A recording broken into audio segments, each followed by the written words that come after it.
आईलैंडर्स के लिए एक खुशखबरी।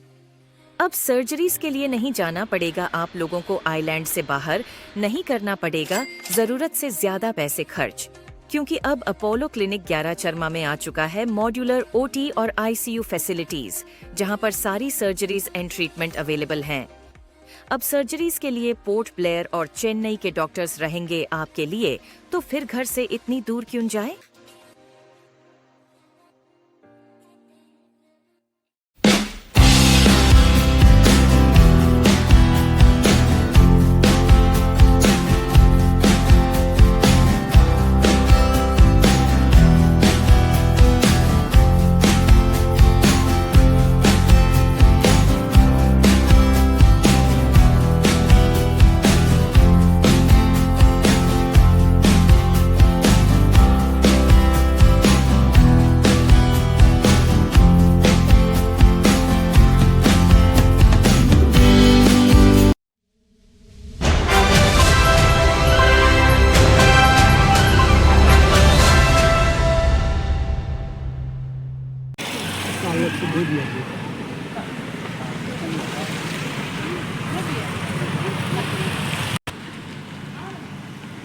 हेलो,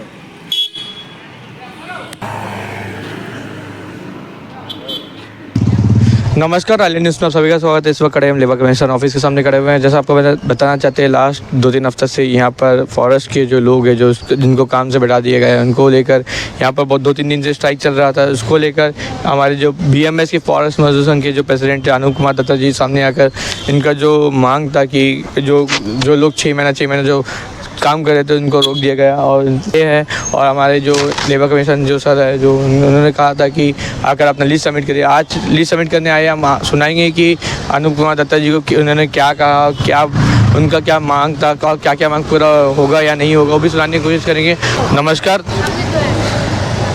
नमस्कार।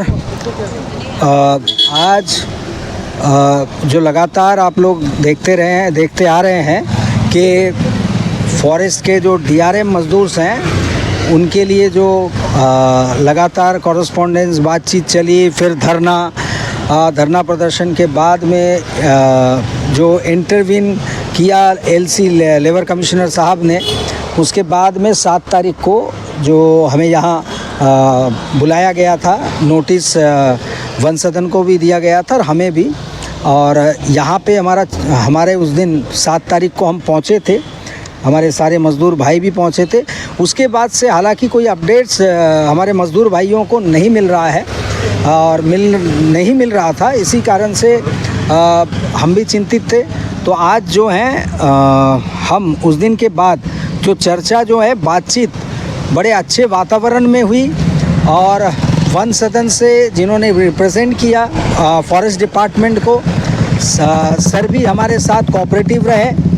LC साहब जिनके चैम्बर में बातचीत हो रही थी, वो भी बड़े शांत वातावरण में ही बातचीत कर रहे थे, और कुल मिला के एक नतीजा जो निकल के आया, जिससे फॉरेस्ट डिपार्टमेंट के अधिकारी रिप्रेजेंटेटिव, उन्होंने भी डिपार्टमेंट के बिहाफ में पूरे मसले को सुना, और कई बातों पे चर्चा होने के बाद में उन्होंने भी ये एग्री किया कि, और कहा कि इनके साथ जो है सहानुभूति तो है और इनको मिलना भी चाहिए, और इसके लिए वो राजी हुए कि इनको फिर से जो पुराने वर्कर्स हैं उनको तमाम डिविजन्स में उनको फिर से रीएंगेज किया जाए।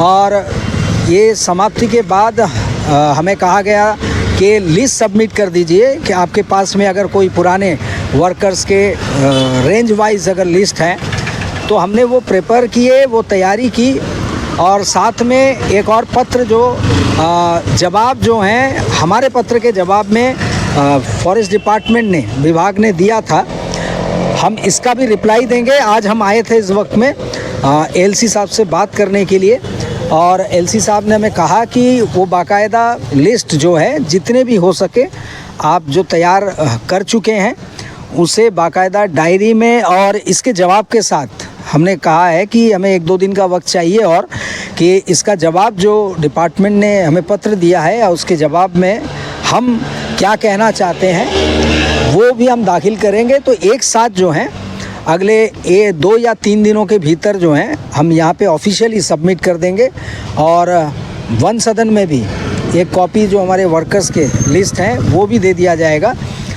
तो बहरहाल अभी जो है केवल हम कह सकते हैं कुछ अछूते रहे हैं, वैसे वर्कर्स तक हमारे बात तो पहुंच रही है, लेकिन वर्कर्स जो है हमसे अभी दूर के क्षेत्र जैसे डिगलीपुर, हालांकि उनके डिटेल्स अभी तक हमारे पास नहीं आए हैं, और कुछ ऐसे नॉर्थ एंड मिडिल के हैं कुछ रेंज और डिवीज़न जिनके हमारे पास अभी आंकड़े नहीं हैं। लेकिन बहरहाल जो हमारे पास उपलब्ध थे, बाकी मैं अनुरोध करूंगा कि बाकी डिटेल्स जो है वो डिपार्टमेंट ही खुद प्रोवाइड कर दे।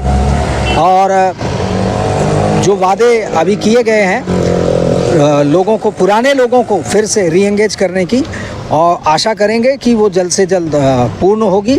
और हमारे मज़दूर साथियों को फ़िलहाल के लिए एक राहत की और उम्मीद की किरण नज़र आ रही है, और राहत की बात है। और जहाँ तक है 138 का और रेगुलराइजेशन का मुद्दा है, वो लड़ाई लगातार जारी रहेगी। हम बार बार वही कह रहे हैं कि फ़िलहाल इनकी रोजी रोटी जो बंद पड़ी है और बंद हो गई थी, उसको खोला जाए, ये आए काम पे इनको लिया जाए। और जो 138 और रेगुलराइजेशन का मुद्दा है वो लगातार जारी है और जारी रहेगा। तो माननीय कोर्ट के वहाँ विचाराधीन है, कोर्ट भी क्या फ़ैसला करती है और डिपार्टमेंट का रुख क्या रहता है आगे चल कर भविष्य में, ये भी देखने का विषय है। और उम्मीद करेंगे कोई ठोस नतीजा निकल कर के मज़दूरों के लिए, मेरे पुराने मज़दूर भाइयों साथियों के लिए निकल के सामने आएगा। थैंक यू, धन्यवाद।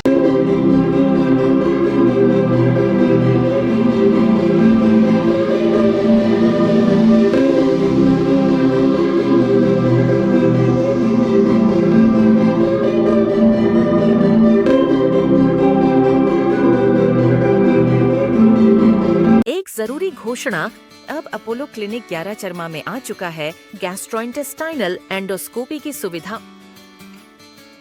यह सेवा सोमवार से शनिवार सुबह 8 बजे से दोपहर 2 बजे तक दी जाएगी। गैस्ट्रोइंटेस्टाइनल एंडोस्कोपी एक ऐसी प्रक्रिया है जिसमें डॉक्टर एक पतली ट्यूब के जरिए आपके पेट और आंतों के अंदर झांकते हैं। यह ट्यूब एक कैमरे से जुड़ी होती है जिससे डॉक्टर आपकी पाचन नली की समस्या को देख और समझ सकते हैं। ये प्रक्रिया पेट और आंतों की प्रॉब्लम को जल्दी और सही तरीके से पहचानने में हेल्प करती है, जिससे इलाज आसान हो जाता है।